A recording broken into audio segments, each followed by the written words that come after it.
Right now on Denver 7 News at 7 a.m. on Local 3, Denver Public Schools and its teachers union have been up all night trying to hash out how to keep teachers in your child's classroom. We're getting closer and closer by the minute. We've made significant ground. But they're not done yet. The negotiations still happening this morning. Also, a change is coming to who's in charge of the Denver Police Department. What to know about the nominee for the next chief.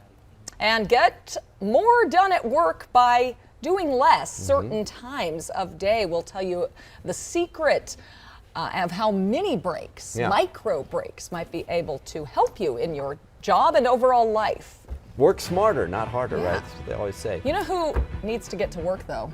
Russell Wilson here. Yeah, he's got a lot of expectations behind him. We have some breaking news this morning because Russell Wilson and the Broncos have just agreed to a 5-year, $245 million contract extension, which would keep him here in the Mile High City for 7 years total. Amazing. He gets a guaranteed $165 million out of that, even if nothing works out. Well, yeah, we're still waiting for him to take the field as a Bronco for the first time here. I think it's going to be pretty good, though, right? I mean, it has to be now. It has to be.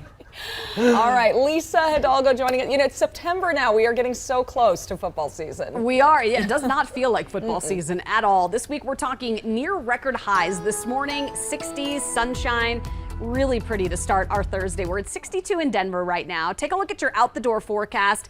As you're heading off to work or school this morning, we're going to be in the low 70s by 9 o'clock, a good 10 degrees warmer by about 11, and then we're hitting highs anywhere from 90 to about 95. So it is well above normal, closer to the record high of 98 this afternoon. 70s and 80s for the mountains statewide. Pretty warm and dry. We had a few gusty thunderstorms yesterday. Today we're expecting more sunshine, fewer storms. We'll see a few pop up, it looks like, Jason, in the southern mountains, but otherwise, get ready for some of that sunshine here. And this first week of September, first weekend of it, really warm. We'll have your full forecast coming up. But that means good driving conditions statewide, so we aren't going to see any problems with CDOT construction around the state, and we will have hopefully good weather all around the state for driving for the holiday weekend. A lot of folks will be driving up in the mountains. Right now we're driving downtown Denver. Here's the Park Avenue West flyover going into Coors Field, and you can see some of that slow traffic all the way to Allegheny and getting on over to Blake Street. Also that slow traffic winding its way down past Spear and on down to 23rd Water Street. So very typical stuff in downtown. You can see also some heavier traffic on I-70 over there through that lowered section as folks are just getting used to it down there. Still some busy areas here on I-76 and I-25 as you saw across this downtown area. But the overall drive right now is nice and quiet, which is helping us out, especially down here to the west side. Santa Fe is looking great. Well, getting back to the big story of the day, after more than 22 hours, Denver Public Schools and the Denver Classroom Teachers Association are still negotiating a contract. Their current contract officially expired at midnight. This is a live look inside the negotiating room right now. This is a live stream. They've been in and out of different caucuses and meetings. But again, teachers are asking for a starting salary of $55,000 a year, along with cost of living increases, a stipend for serving on school committees, and some other non-financial factors as well there. We spoke with both sides about the progress overnight. The tone of it has been very good. It's been a collegial process. We've been working together to clarify and understand our proposals, and we've been working through things. And at the end of the day, we're going to do what's right for our kids. Tensions are high. There's a lot at stake, but there hasn't been anything that's been disrespectful or out of line. Yeah, they're going to keep going today as long as it takes. Union members telling us a strike is unlikely. Teachers, aside from those who are on the bargaining team, will be in the classroom today. So school is normal. We'll be following this throughout the morning and let you know if they reach an agreement. Nationally, meanwhile, the Biden administration has a new recruitment plan to address this nationwide teacher shortage across the U.S. There are so many other future educators out there who want to teach, but decide against it or decide to leave. If we want educators to be able to do what they do best, we have to give them the pay and the support that they need. So the White House is now teaming up with several job search companies to help districts fill jobs. Indeed will host virtual hiring fairs for teachers and other school staff members. Handshake which helps college students find work and it will reach out to undergrad students in education. And then ZipRecruiter has a new online job portal specifically for K through 12 teachers. The White House is also urging state and local leaders to use money from the American Rescue Plan to boost teacher pay right now. Denver is looking at a new leader for its police department. Chief Paul Pazin will retire effective October 15th. And Denver 7's Veronica Acosta reports on the city's effort to fill that role and the challenges that person will inherit.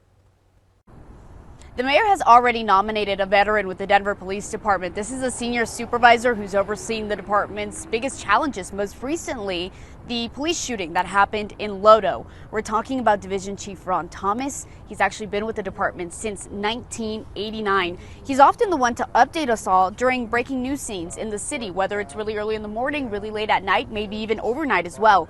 Like the Lodo shooting, he was in a video that was posted to Twitter giving an update on what happened that night. If confirmed by City Council, Thomas is coming into a bit of a tough time within the department and also within the city as well. There's a big increase in crime and officers are really under the microscope right now after what happened in Lodo. We spoke with Division Chief Thomas about a month ago during National Night Out. This is an event that's typically meant to help bridge the divide between police department and community. We certainly had some challenges in the downtown core, things that we're focused on improving, and we certainly need the community's help. And so, once again, we want to continue to strengthen that partnership with members of the community. Throughout the city, but particularly in downtown. I think that's a responsibility that the Denver Police Department understands, that we need to ensure that people feel safe coming downtown. People need to feel safe in their neighborhood, whether it's where they work or where they play or where they live. And so we understand our responsibility there. And again, I think we're up to the challenge. In his nomination, it's important to mention that the mayor himself said that Division Chief Thomas is going to be tasked with a couple of things. One of those being to, quote, recruit aggressively for the police department right here in Denver. This is a problem that we've not only seen here in the city or in the state, but really all across the country. Division Chief Thomas will take over interim duties in about 5 days, September 6th on Tuesday. In Denver, I'm Veronica Acosta, Denver 7. Well, as we mentioned, Chief Pazin has been with the department for 28 years. He has served as chief for the past 4, and he has seen both successes and failures during that time. Of course, the Lodo shooting most recently happened on his watch when 6 bystanders were hit as the bars were closing. And then back in March, a jury awarded $14 million to protesters injured by police during the summer 2020 demonstrations. Also, though, Chief Pazin launched the STAR program, which sends mental health professionals to lower-level 911 calls instead of uniformed officers, and that program has served as a model to other police departments around the country. You'll be able to get the newest COVID booster shot soon. Today, the CDC will meet to come up with guidelines for distributing it this fall. Yesterday, the FDA fully authorized the COVID boosters specifically targeting the BA4 and BA5 Omicron subvariants. Once the CDC signs off on this, the Denver Gazette reports Colorado should start receiving shots after Labor Day. Today is the last day you can get a free COVID test from the federal government, but the good news is you can still get a free at-home test from the state. You can pick up tests from different locations like recreation centers and libraries around Colorado. The state says they are reevaluating the areas that are more likely to have spikes in COVID cases this fall and will make sure the supply of tests matches that demand. A big national story we're following today. There is a hearing for former President Trump's request for an outside review of the classified records the FBI seized from his Florida home. Here's ABC's Justin Finch. Good morning, and all eyes today on the Florida federal judge Eileen Cannon, a Trump appointee, set to decide whether or not a special master will carry out a third-party review of those classified materials seized from Trump's Mar-a-Lago resort and residence. Judge Cannon has indicated preliminary support for that request. In dueling court filings, a likely preview of today's crucial special master hearing. In its late Wednesday filing, former President Trump's legal team argues that if left unchecked, the Department of Justice will impugn, leak, and publicize select aspects of their investigation with no recourse for Trump, but made no mention of Trump's claims that he declassified those records. Hours earlier, the DOJ's response called that special master request unnecessary, arguing in its 36-page court filing that they've already carefully reviewed those documents. The DOJ also including a bombshell assessment saying that efforts were likely taken to obstruct the government's investigation. Certainly there are potential charges. We just don't know if they're going to file them. The fundamental question is going to be, was the primary goal to get these documents back into a secure location? Or was it to get these documents back into a secure location and potentially build a case here? In all, the DOJ has recovered some 322 classified documents. 184 were handed over to the National Archives in January. Then in June, Trump turned in another 38. New polling from Quinnipiac University shows 59% of Americans think Trump acted inappropriately in the way he handled classified documents, and 50% of Americans believe he should face criminal charges.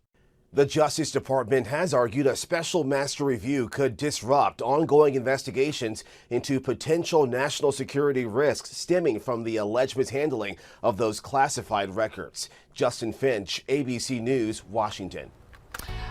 Well, we've been hearing about the travel headaches for months. If you're traveling this Labor Day weekend, you'll want to know how Colorado leaders are trying to make sure you're compensated if your flight is delayed or canceled. Calling all skiers and snowboarders. You might be hitting the pool today with our high temperatures, but you'll be hitting the slopes before long. What's available today to gear up for the season?